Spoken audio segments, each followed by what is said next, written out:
அந்த புகார் கொடுத்ததுக்காக அந்த புகாரை காவல்துறை ஏத்துக்கிட்டாங்க அப்படின்றதுக்கான ஏற்பு சான்றிதழ் சிஎஸ்ஆர் காப்பி வந்து அந்த விஷயத்துல கொடுக்கல அப்படிங்கிறது ஒண்ணு.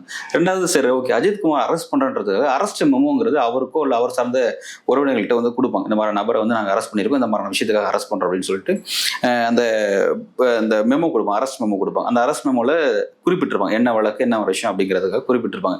இந்த மாதிரி எந்த விதமான வந்து ஒரு ஆவணப்படுத்தப்பட்ட விஷயங்கள் சிஸ்டத்துக்குள்ள வந்து இந்த விஷயங்கள் எதுவுமே நடக்கல அப்படிங்கிறதான் டே ஒன்ல இருந்து இந்த விஷயத்த நம்ம சொல்லக்கூடியது. ஏன்னா இப்ப இதுக்கு முன்னாடி வந்து நீங்க சொல்லக்கூடிய விஷயம் கஸ்டடி டெத்தோ இல்ல லாக்அப் மரணங்களோ நம்ம எப்படி அந்த பேர் சொல்லி சொன்னாலும் சரி, அது எல்லாமே வந்து ஒரு குறிப்பிட்ட ஃப்ரேமுக்குள்ள இருக்கும், சிஸ்டத்துக்குள்ள இருக்கும். சிஸ்டத்துக்குள்ள இருந்து நடக்கும் பொழுது அதை வந்து நம்ம அந்த பேர் சொல்லி அழைப்போம். ஆனா இது சிஸ்டத்தையே வயலேட் பண்ணிருக்கு அப்படிங்கிறத ஃபர்ஸ்ட் விஷயம் பாக்குறோம். இவ்வளவு பெரிய வயலேஷனுக்கும் காரணம் யாரா இருக்காங்க பார்த்தீங்கன்னா, அங்க இருக்கக்கூடிய டெபுட்டி எஸ்பி டிஎஸ்பி அப்படின்னு சொல்லிட்டு அவர் பேர் கூட மறந்துட்டேன். அவர் தான் வந்து அந்த பகுதியுடைய டிஎஸ்பி, அவர் தான் வந்து இந்த பொறுப்புல இருக்காரு. அவருக்கு உட்பட்ட அவருடைய ஆளுகைக்கு உட்பட்ட இந்த இடத்துல தான் இந்த மாதிரியான ஒரு பெரிய இன்சிடென்ட் நடந்து முடிஞ்சிருக்கு. அவரை வந்து பணியிடை நீக்கம் செஞ்சிருக்காங்க அப்படிங்கிற விஷயம். ரெண்டாவது, மாவட்ட எஸ்பி வந்து அவர் வந்து காத்திருப்பு பட்டியலுக்கு மாத்திருக்காங்க அப்படிங்கிற விஷயம்.